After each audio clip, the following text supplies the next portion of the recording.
सर्वेभ्यः नमो नमः। अहम मोनिका तालियान। पिछली वीडियो में हमने अपना ये वाला कार्य किया था। इस वाले वीडियो में मैंने आपको आकारांत पुल्लिंग देव के शब्दरूप आपको समझाए थे। यहाँ पर मैंने आकारांत स्त्रीलिंग में सीता के शब्दरूप समझाए थे और यहाँ पर इस वाले भाग में आकारांत नपुंसकलिंग में पत्र के शब्दरूप समझाए थे। यानी कि यह जो मैंने आपको शब्दरूप बनाने सिखाए हैं यह सभी आपके एक वचन के ही शब्दरूप है। बीच में आपकी इजी ट्रिक भी साथ में दी हुई है जिससे आप अपने आकारांत या आकारांत नपुंसकलिंग के शब्दरूप आसानी से बना सके। उसके बाद हमने अपने प्रश्न किए थे जो हमारे विभक्तियों पर आधारित प्रश्न होते हैं। इस वाली वीडियो में जो हमने अपना कार्य किया है उम्मीद है आप सब समझ चुके होंगे। आज की वीडियो का जो हमारा टॉपिक होगा वह आपका है, एक बच्चे ने आज फिर मैसेज किया है, ये है रीना देवी। रीना देवी कह रही हैं कि मैम प्लीज एक वीडियो संस्कृत में क्वेश्चन बनाने का सिखा दीजिए। ये कहती हैं कि इसमें बहुत ज्यादा कंफ्यूजन होता है। तो हमारी आज की वीडियो का जो टॉपिक होगा वो होगा कि हम अपने प्रश्न निर्माण कैसे करें। आप कह सकते हैं कि आपके हर पेपर में प्रश्न निर्माण का प्रश्न जरूर आता है। वह आपका 2 नंबर का भी हो सकता है या कभी कभी आपका 4 नंबर का भी प्रश्न निर्माण हो सकता है। तो आज का जो हमारा टॉपिक होगा वह आपका होगा प्रश्न निर्माण। उसके लिए हमें अपने शब्दरूप याद होने चाहिए और शब्दरूप में यह तो हमारे जो संज्ञा के या सर्वनाम के शब्दरूप है ये तो याद होने ही चाहिए। साथ में आपको आपके प्रश्नवाचक जो आपका किम सर्वनाम है उसके शब्दरूप भी आपको याद होने चाहिए। उससे अलग आपके कुछ प्रश्नवाचक पद भी होते हैं वह भी आपको याद होनी चाहिए। तो हम आज की वीडियो में अपना यही विषय करेंगे। वीडियो आपकी लंबी हो सकती है तो आप अपनी वीडियो को शुरू से आखिरी तक बहुत ध्यान से समझेंगे, क्योंकि यदि आप अपना कोई भी विषय बिना समझे करते हैं या अपनी वीडियो को स्किप करके आगे बढ़ जाते हैं तो पता नहीं आप क्या मिस कर दें। तो आप अपनी वीडियो को बिना स्किप किए हुए बहुत ध्यान से देखेंगे शुरू से आखिरी तक। यहाँ पर हमने जो अपना कल प्रश्न निर्माण वाला कार्य किया था इसको हम रब करेंगे और जो आपके ऊपर शब्दरूप लिखे हुए हैं हम इसको इसी प्रकार छोड़ देंगे, क्योंकि हम अपने शब्दरूप के अनुसार ही अपने प्रश्न निर्माण को करेंगे। आप कह सकते हैं कि आज हम अपने बहुत ही आसान ट्रिक से, आप इसको ट्रिक ही कहिए क्योंकि जो भी मैं आपको वीडियो समझाती हूँ वह आपके लिए एक ट्रिक ही होती है। पढ़ाने के लिए बहुत सारा मैटर होता है लेकिन सबसे जरूरी है कि आपको कैसे समझ में आ रहा है, समझना बहुत ज्यादा जरूरी है। तो आपको शब्दरूप के साथ ही जो मैंने आपकी ट्रिक लिखी हुई है उसको भी हम रब कर देंगे, क्योंकि यहाँ पर हम अपने किम सर्वनाम के शब्दरूप लिखेंगे। किम सर्वनाम के जो आपके शब्दरूप होते हैं वह आपके तीनों ही लिंगों में होते हैं और सातों ही विभक्तियों में। तो आपको यह ध्यान रखना है आपका जो भाग आकारांत पुल्लिंग का है वहां पर हम अपने किम सर्वनाम के पुल्लिंग के ही शब्दरूप लिखेंगे। आप इनको शब्दरूप भी कह सकते हैं या कह सकते हैं कि जिनसे हम अपने प्रश्न निर्माण करते हैं। इसमें होगा आपका कहा, कम, केन, चतुर्थी विभक्ति में आपका कस्मई, पंचमी में कस्मात, षष्ठी में आपका कस्य और सप्तमी में आपका कस्मिन। यह आपके किम सर्वनाम में पुल्लिंग के शब्दरूप है।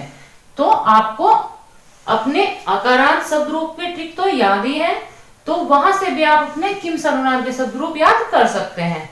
केवल इसमें आपको अपनी चतुर्थी और सप्तमी इन 2 विभक्तियों का विशेष ध्यान रखना है। शेष आपकी जो ट्रिक है वो आपकी उसी प्रकार आपको फॉलो करनी है। चतुर्थी में आपका आय आया था लेकिन यहाँ पर कस्मई आया है और सप्तमी विभक्ति में आपका ए आया था लेकिन यहाँ पर सप्तमी विभक्ति में कस्मिन पद आया है। तो आपको अपनी चतुर्थी और सप्तमी पर ही विशेष ध्यान देना है। पंचमी भी आप कह सकते हैं कि कस्मात आपका पद आया है लेकिन इसमें आत जो आपका पंचमी विभक्ति में इसमें आत आया था वही आपका पंचमी विभक्ति के इसमें भी आया हुआ है, लेकिन यहाँ पर आधा सा जो है वह आपका एक्स्ट्रा है। शेष विभक्तियां आपके इजी ट्रिक के अनुसार ही हैं। इनको आप मेरे साथ एक बार दोहरा लीजिए। कहा, कम, केन, कस्मई, कस्मात, कस्य, कस्मिन। यह है आपकी अकारांत पुल्लिंग की सर्वनाम पद की किम सर्वनाम में आपके शब्द रूप हैं। यहाँ पर आपका आकारांत स्त्रीलिंग लिखा है, तो आप अपने किम सर्वनाम से स्त्रीलिंग वाले शब्द रूप कर लीजिए। विभक्तियां आप यहीं से देख सकते हैं, या फिर हम यहाँ पर लिख लेते हैं प्रथमा, द्वितीय, तृतीय, चतुर्थी, पंचमी, षष्ठी और सप्तमी।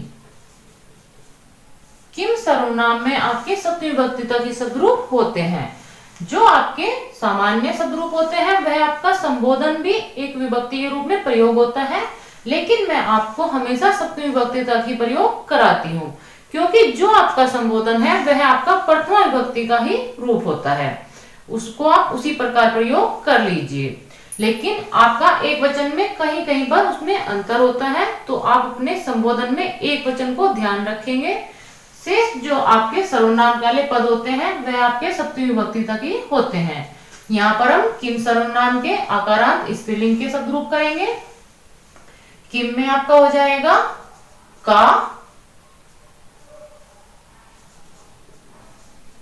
काम, तृतीय विभक्ति में कया, चतुर्थी विभक्ति में कश्यै, पंचमी विभक्ति में कश्याः, षष्ठी विभक्ति में कश्याः और सप्तमी विभक्ति में कश्याम। इस प्रकार आप अपने किम सर्वनाम के स्त्रीलिंग के शब्द रूप याद कर लीजिए। इनको आप मेरे साथ दोहराइए। का, काम, कया, कस्यै, कश्याः, कश्याः, कश्याम। यह जो आपके शब्द रूप है यह आपके आकारांत स्त्रीलिंग की ट्रिक के ही समान है।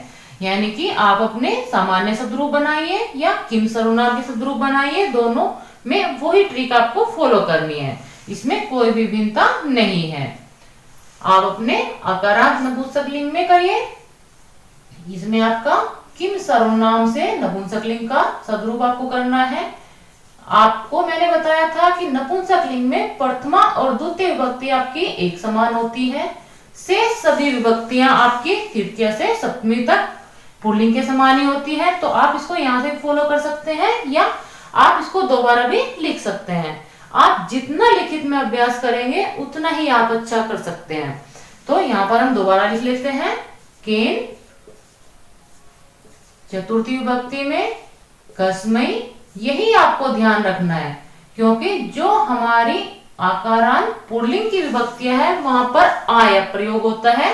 यहाँ पर भी आप देख सकते हैं, लेकिन चतुर्थी में आपको विशेष ध्यान देना है। तो कस्मई, पंचमी में आपका हो जाएगा कस्मात, षष्ठी विभक्ति में कस्य और सप्तमी विभक्ति में हो जाएगा आपका कस्मिन।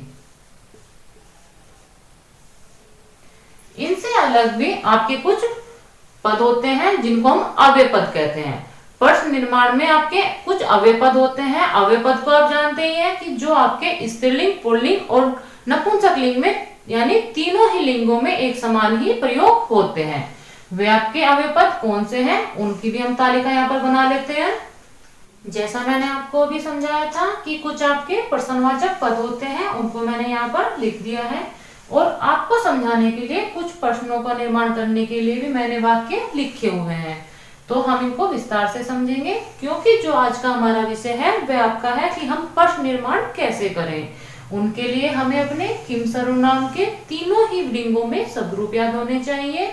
और जो आपके अव्यय पद, प्रश्नवाचक अव्यय पद होते हैं, उनका भी आपको ज्ञान होना चाहिए। यहाँ पर मैंने इनको लिखा है कदा, कुत्र, कथम, कुतः, कति, किमर्थम। इनका अर्थ है, कदा का अर्थ है कब, कुत्र का अर्थ है कहाँ, कथम का अर्थ है कैसे या किस प्रकार या क्यों। ये आपके कथम के अर्थ है कुतः कहाँ से, कति कितने, किमर्थम किस लिए। यह तो मैंने आपको अर्थ उसके सामने ही लिखे हुए हैं। यहाँ पर जो मैंने आपको ब्रैकेट बनाया हुआ है उसको विशेष रूप से आपको समझना है कि हम उनको कहाँ पर कैसे प्रयोग करते हैं। जैसे कदा, कदा का हम कब प्रयोग करेंगे, जब हम समय के बारे में प्रश्न करेंगे, इसलिए मैंने समय लिखा हुआ है, ये आपका समयवाचक पद है। कुत्र, कुत्र का हम कहाँ प्रयोग करेंगे, ये आपका स्थानवाचक पद है। जब भी हमें समय का ज्ञान प्राप्त करना है तो हम कदा का प्रयोग करेंगे, जब हमें स्थान का ज्ञान प्राप्त करना है तो हम कुत्र का प्रयोग करेंगे। कथम, कथम के लिए मैंने जिज्ञासा लिखी हुई है, यानी जब आप जानना चाहते हैं। जैसे मैं अभी आपसे प्रश्न कर सकती हूँ कि मम लज्जा वस्त्रम कथम अस्ति, यानी जो मेरा दुपट्टा है वह कैसा है। या उससे अलग भी आप बहुत प्रकार के प्रश्न कर सकते हैं, यानी आपको जिज्ञासा है, आप जानना चाहते हैं। आप दूसरे व्यक्ति से ही पूछ सकते हैं कि भवान कथम अस्ति या भवती कथम अस्ति, कि आप कैसे हैं। इस प्रकार आप कथम का प्रयोग करेंगे। कुतः, यह अभी आपका स्थानवाचक है। कुत्र और कुतः यह दोनों पद आपके स्थानवाचक है, लेकिन कुत्र आपका कहाँ के लिए प्रयोग होता है और जो आपका कुतः पद है वह आपका कहाँ से, यह आपका से का भाव देगा, यानी इसमें पंचमी विभक्ति का प्रयोग हुआ है। तो आप इसको ध्यान रखेंगे कि जब भी आप पूछेंगे कि भवान कुतः आगत, यानी आप कहां से आए हैं, तो आप कहां से वाले भाग में कुतः का प्रयोग करेंगे।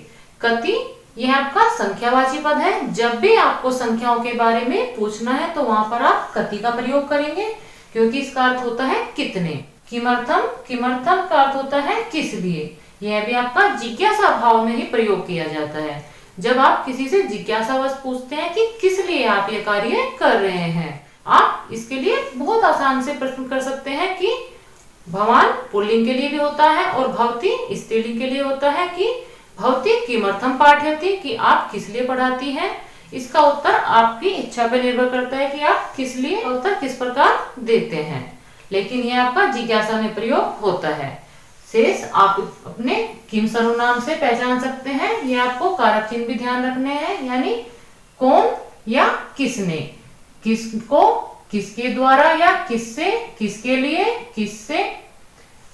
यह जो आपका तृतीय विभक्ति में से कारक चिन्ह वही आपका माध्यम वाला भाव आएगा, और पंचमी विभक्ति में से कारक चिन्ह आपका अलग होने का भाव देगा। षष्ठी विभक्ति में किसके या काके की, इसमें से आप कोई भी प्रयोग कर सकते हैं। किसका, किसकी, किसके, ये आपका षष्ठी विभक्ति हो जाएगा। सप्तमी विभक्ति में किस में या किस पर। शेष आपके इसी प्रकार होंगे। आपका जो हिंदी अनुवाद होता है वह सभी के लिए समान लगता है, लेकिन आपको संस्कृत में अपने पुल्लिंग, स्त्रीलिंग और नपुंसकलिंग का ध्यान रखना है। कारक चिन्ह आपको हिंदी में एक समान ही लगेंगे। यहाँ पर जो आपके प्रश्न हैं उनमें मैंने रेखांकित किया हुआ है, जिनमें आपको अपना प्रश्न निर्माण करना है। आपका इसी प्रकार का प्रश्न आता है कि रेखांकित पदों के स्थान पर आप अपने प्रश्नवाचक पदों का प्रयोग करते हुए वाक्यों का प्रश्न निर्माण कीजिए। तो यहाँ पर जो आपका पहला वाक्य है, यहाँ पर मैंने प्रश्न लिखा हुआ है, लेकिन यह आपका केवल प्रश्न बनाने के लिए प्रश्न है, ना कि यह प्रश्न के रूप में। आप देखेंगे कि किसी के सामने भी प्रश्नवाचक चिन्ह नहीं लगा हुआ है। आप इसका उत्तर करेंगे। आप चाहें तो अपने रेखांकित पद के नीचे ही केवल उसका पद लिख सकते हैं, लेकिन यदि आप पूरा वाक्य लिखते हैं तो वह आपके लिए बहुत अच्छा होगा। उससे आप अपनी संस्कृत को बार बार लिखने का अभ्यास करेंगे और वह आपको अच्छे से समझ में भी आ जाएगा। तो आप अपना पहला वाक्य देख लीजिए। रामः विद्यालयं गच्छति, राम विद्यालय जाता है। इस वाले वाक्य में रामः आपका रेखांकित पद है। आपका जो नियम कहता है कि जिस वचन या जिस विभक्ति का आपका पद होगा, यानी आपका शब्दरूप वाला पद, उसी वचन और उसी विभक्ति का आपको अपने किम सर्वनाम के पदों को प्रयोग करना है। यानी कि आप इसको आप इस प्रकार समझ सकते हैं कि यदि आपके शब्द रूप में प्रथम विभक्ति एक वचन का पद देव आया है, जैसे यहाँ पर राम आया है, तो आपको अपने किम सर्वनाम से प्रथम विभक्ति एक वचन वाले ही पद को प्रयोग करना है। जो आपका पद है वह आपका पुल्लिंग है, स्त्रीलिंग है या नपुंसकलिंग है, यह आपको स्वयं ही ध्यान रखना है। आप ऐसा नहीं करेंगे कि जो आपका पद है वह आपका पुल्लिंग का है, उसके स्थान पर आप अपना का लिख दें। तो आपका जो प्रश्न निर्माण होगा वह गलत हो जाएगा, क्योंकि जो आपका पद है वह पुल्लिंग का है, तो आपको पुल्लिंग वाले ही किम सर्वनाम के शब्दरूप या उसके स्थान पर प्रयोग करने हैं। उसमें आप स्त्रीलिंग के या नपुंसकलिंग के प्रयोग नहीं करेंगे। तो जो यहाँ पर आपका रेखांकित पद है वह आपका प्रथम विभक्ति एक वचन वाला है, तो उसके स्थान पर आप कहा का प्रयोग करेंगे। जो मैंने आपके किम सर्वनाम के सदरूप लिखे हैं वह विभक्ति के साथ इसीलिए लिखे हैं ताकि आप उनको आसानी से समझ जाएं कि किस वाले पद के स्थान पर क्या प्रयोग करना है। देवाहा यानी अहा के साथ आप अहा का ही प्रयोग करेंगे। तो देवा यानी रामः जो आपका पद है उसके स्थान पर आपको कहा प्रयोग करना है। आप कहा पद लिख दीजिए, शेष पदों को आप उसी रूप में लिख लेंगे, क्योंकि आपको अपने रेखांकित पद को ही परिवर्तन करना है। कहा विद्यालयम गच्छति, इसमें आप अपना प्रश्नवाचक चिन्ह लगाएंगे, क्योंकि जो आपका उत्तर यहाँ पे लिखा हुआ है वह केवल आपके इस वाले प्रश्न का उत्तर है, लेकिन सामान्य रूप से ये आपका प्रश्नवाचक ही वाक्य है। तो आप अपने वाक्य के बाद प्रश्नवाचक चिन्ह जरूर लगाएं। दूसरे को देख लीजिए, सीता सह रामः वनम भ्रमति, सीता के साथ राम वन में घूमता है या घूमते हैं। इसमें से आप कोई भी प्रयोग करिए, लेकिन जो आपको प्रयोग करना है या परिवर्तन करना है वह केवल अपने रेखांकित पद के साथ करना है।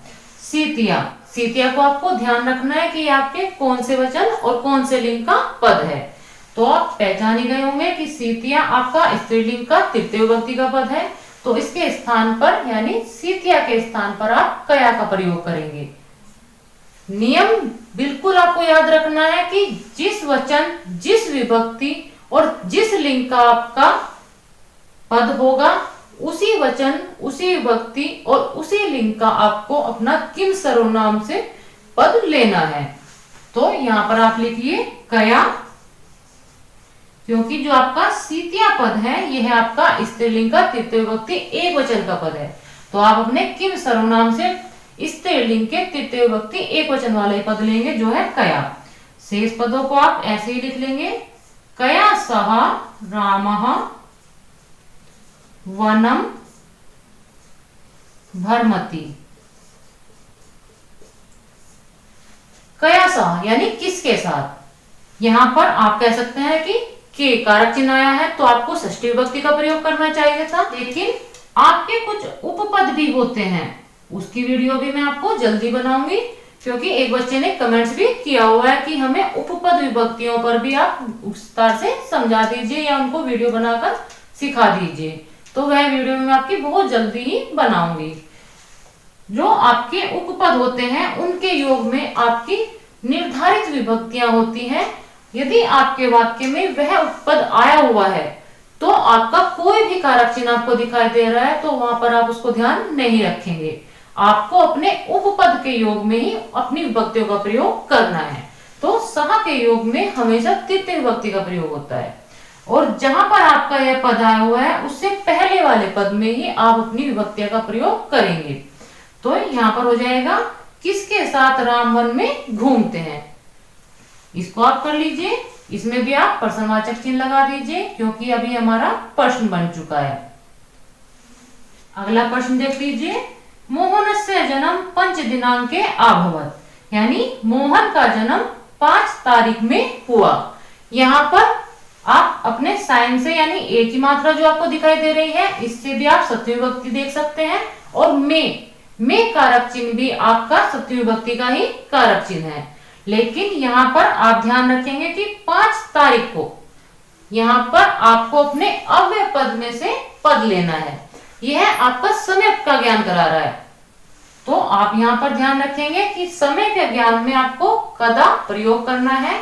जब इसका प्रश्न बनेगा तो वह आपका अव्यय पद के अनुसार बनेगा।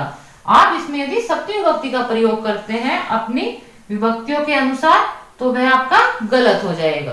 तो आपको अपने अव्यय पदों को भी ध्यान रखना है। इसमें प्रश्न निर्माण करेंगे। जो हमारा रेखांकित पद होता है केवल हमें उसी को परिवर्तन करना है। शेष जो आपके पद हैं उनको आप उसी प्रकार लिख लेंगे। जैसे मोहनस्य जन्म, यहाँ पर पंच दिनांक लिखा हुआ है तो इसके स्थान पर हम अपना प्रश्नवाचक जो हमारा अव्यय पद है उसको करेंगे कदा।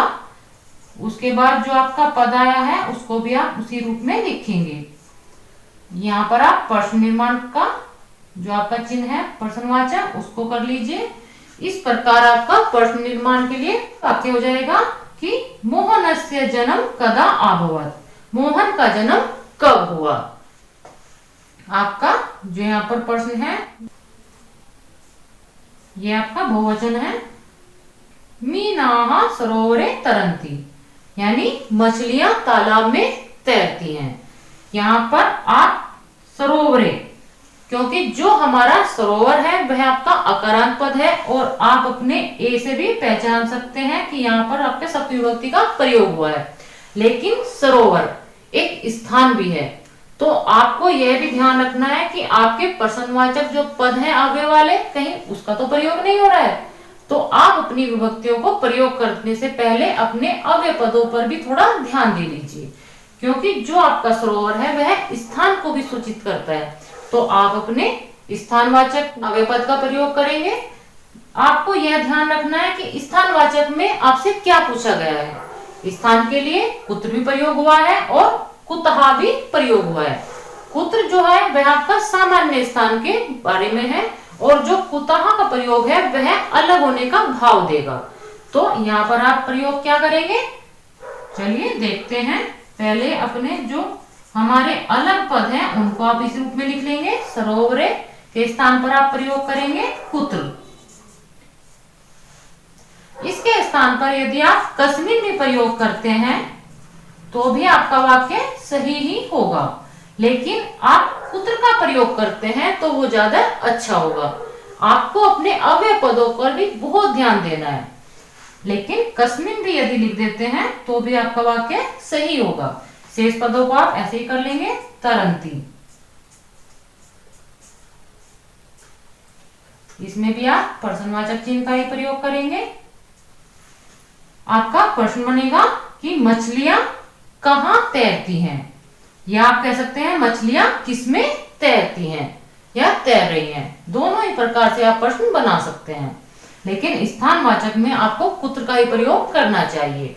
यदि आपको कुत्र याद नहीं आ रहा है तब आप अपनी इस विभक्ति से कस्मिन का प्रयोग कर सकते हैं, लेकिन आपको अपने प्रश्न को बिना हल करे नहीं छोड़ना है। यहाँ पर आप देख लीजिए, अहम आपणात आगच्छामि, यानी मैं बाजार से आता हूं या आती हूं, इस प्रकार का आपका भाव है। तो आपणात आपका यहाँ पर प्रश्नवाचक के लिए रेखांकित पद है। तो यहाँ पर भी आपसे स्थान के बारे में पूछा गया है, क्योंकि जो बाजार है वह किसी न किसी स्थान को सूचित कर रहा है। तो इसके लिए आप प्रयोग करेंगे अपने पहले जो आपके पद हैं उनको प्रयोग करिए। अहम आपणात, आपणात के स्थान पे आप प्रयोग करेंगे कुतः, यानी कहां से। उसमें बताया गया है कि बाजार से वाला जब भी आपका भाव आएगा तो आप कुतः का प्रयोग करेंगे। इसके स्थान पर आप कस्मात भी प्रयोग कर सकते हैं, क्योंकि जो आपकी पंचमी विभक्ति है वह आपका अलग होने का भाव ही देती है। लेकिन ज्यादा से ज्यादा आपको प्रयोग करना है अपने स्थानवाचक में प्रश्नवाचक जो हमारे अव्यय पद है उनका ही। शेष पद है आपका आगच्छामि, इसमें भी आप अपना प्रश्न निर्माण वाला ही चिन्ह लगा लीजिए। यहाँ पर आपका प्रश्न है मम द्वौ हस्तौ स्तः, यानी मेरे दो हाथ हैं। द्वौ हस्तौ, यह जो आपका पद है यह आपका रेखांकित पद है। इसको आप ध्यान से देखेंगे तो यहाँ पर द्वौ आपकी संख्या बताई गई है और आपके अव्यय पद में संख्या के लिए आपका कति प्रयोग होगा, तो उसको आप प्रयोग करिए। मम कति, ये आपका द्वौ हस्तौ पे रेखांकित नहीं होगा, हस्तौ आपको लिखना ही है इस तरह। इसमें आप प्रश्न निर्माण कर लीजिए। मम कति हस्तौ स्ता, यानी मेरे कितने हाथ हैं। इस प्रकार आपका यह संख्यावाची पद आपका प्रयोग हो जाएगा। आपका अगला वाक्य है अहम विद्यालयम गच्छामि। यह आपका केवल वाक्य ही है, मैं विद्यालय जाता हूँ। यहाँ पर जो आपका विद्यालयम रेखांकित पद है, यह आपके स्थान को भी सूचित कर रहा है। और यदि कोई जिज्ञासा से पूछने लगे कि आप विद्यालय किस लिए जाते हैं, तो इस वाले वाक्य को आप दो प्रकार से कर सकते हैं। हम उनको दोनों को ही देखेंगे। ये पहले आप स्थान के लिए करिए, अहम कुत्र गच्छामि। पहला आपका इस प्रकार का प्रश्न बन सकता है कि मैं कहाँ जाता हूं। आप जिज्ञासा से पूछ सकते हैं कि आप किस लिए विद्यालय जाते हैं, तो इसमें आपका प्रश्न हो जाएगा। यह आपका अलग ही प्रश्न होगा, इसलिए आप इसको अलग से ही लिखेंगे। अहम के स्थान पर आप भवन का प्रयोग करेंगे, यानी आप।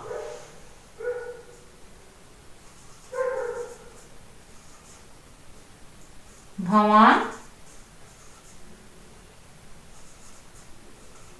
किमर्थम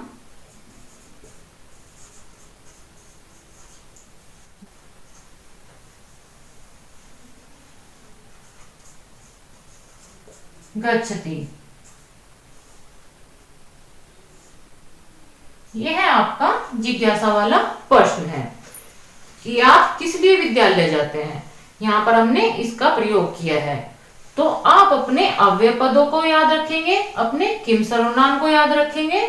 आपकी वीडियो बहुत ज्यादा लंबी ना हो जाए, तो हम आपकी इस वीडियो में इतना ही कार्य करेंगे। किसी अन्य वीडियो में फिर कभी आपको आपकी अन्य जो प्रश्न बनेंगे उनको हम अलग से समझाते रहेंगे बीच बीच में। तो आज की वीडियो में इतना ही। उम्मीद है आपको जो मैंने समझाया है वह आपको समझ में आ रहा होगा। तो मिलते हैं किसी अन्य टॉपिक के साथ। सर्वेभ्य नमो नमः।